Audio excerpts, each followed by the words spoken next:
Morning family, welcome back in তিনস lifestyle. তো সবার প্রথমেই সকলকে জানাই শুভ রথযাত্রা। আজকের দিনটা খুব ভালো করে কাটাও, এনজয় করো। আর কে কোথায় ঘুরতে গেলে, কি করলে, কতগুলো রথ দেখলে, সেগুলো কিন্তু আমাকে কমেন্টে জানিও। তো এই বছর আমাদের রথ হচ্ছে না, সাম রিজনস। এই বছরটা আমাদের রথটা বন্ধ আছে। বাট এমনি যে নর্মাল ঘরের যে পুজো হয়, জগন্নাথকে এমনি পুজো দেওয়া হবে, কিন্তু যে রথ টানার ব্যাপারটা সেটা এবছর হচ্ছে না। তো আমার মামা কালকেই ফল মিষ্টি সব কিছু নিয়ে গেছিলো, ফুল। বাট ও জুয়ের মালাগুলো নিয়ে যায়নি বলে আমি এখন বাজারে গিয়ে জুয়ের মালা আর একটা পদ্ম ফুল কিনলাম। যেই জুয়ের মালাগুলো এমনি দিনে 25 টাকা 30 টাকায় বিক্রি হয়, একটা দোকানে গেছি বলছে 70 টাকা। আমি বলছি মানেটা কি এটার? তারপর অনেক ঘুরে একটা দোকানে গেলাম, লাস্ট থেকে 30 টাকাই পেয়েছি, সব থেকে কম। তো এই 30 টাকা দিয়েই কিনতে হলো। একটা বিরক্তিকর ওয়েদার, কনফিউজ করে দিচ্ছে মানুষকে, যে কখন যে বৃষ্টি হচ্ছে, কখন যে রোদ উঠছে। আমি যখন ভাবছি রোদ উঠেছে তখন দেখছি বৃষ্টি হচ্ছে, আর যখন ভাবছি যে বৃষ্টি হবে তখন দেখি রোদ উঠেছে।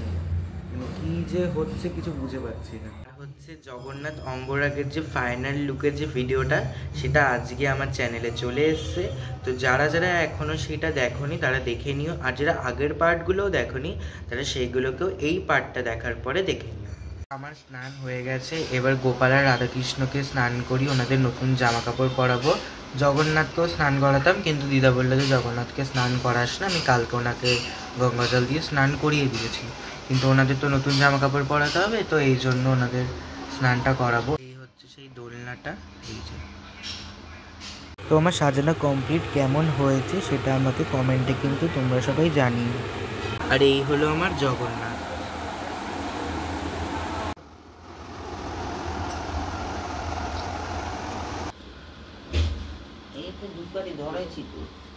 তো মোটামুটি 3-4 ঘন্টা ধরে পুজো করার পর এখন আমি আর দিদি মিলে ঘুরতে বেরিয়েছি। আর বাইরে বেরিয়ে আমাদের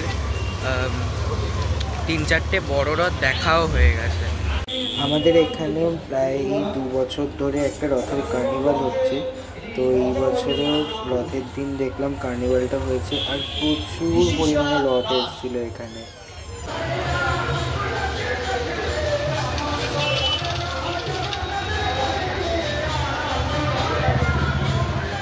আমি আর আমার দিদি খাবার দাবার খেয়ে পেট ভরিয়ে একটা বাচ্চার রথ টেনে এখন আমরা যাচ্ছি হচ্ছে আমার দিদির একটা বন্ধু রথ বের করেছে। প্রত্যেক বছর বের করে কিনা আমি জানি না, প্রত্যেক বছরই দেয়, যেহেতু আমাদের ওখানে যেরকম কার্নিভাল হয় এখানেও একটা কার্নিভাল হয়, তো এই জন্যে ওই দাদাটা কার্নিভালের নাম দিয়েছে। তো ওদেরই রথটা দেখতে এখন আমরা যাচ্ছি। আমার এই রথটাকে দারুণ লেগেছে।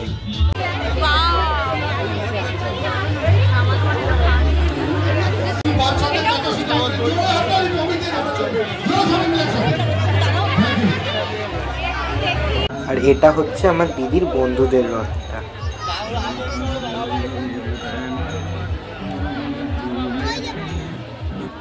তো আমি আর দিদি মিলে আজকে অনেকগুলো রথ দেখেছি, দারুণ মারাত্মক মারাত্মক এক একটা থিমের রথ ছিল।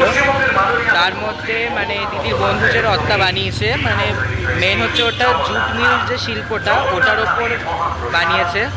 তো ওটা দেখে যা মনে হলো এখানে একটা দেবে, আরেকটা 33 পল্লী নামের একটা আছে যেখানে দুর্গা পুজো হয়, ওখানে আরেকটা কার্নিভাল হবে, তো ওইখানেও যাবে। এবার এখানে যদি প্রাইজ না পায় তাহলে ওখানটা খুব হাই চান্স আছে ফার্স্ট সেকেন্ড থার্ডের মধ্যে কিছু একটা হওয়ার, কারণ প্রচুর দারুণ করেছে। তো ঘরে এসে ফ্রেশ হয়ে নিয়েছি, জামা কাপড় ছেড়ে নিয়েছি, তো খিদে পাচ্ছে, এবার খাবো। আর রথ উপলক্ষে আজকে মামি পোলাও আর আলুর দম বানিয়েছে। আজকের ভিডিওটা আমি এখানেই এন্ড করছি, দেখা হচ্ছে একটা নেক্সট ভিডিওতে, ততক্ষণের জন্য বাই বাই।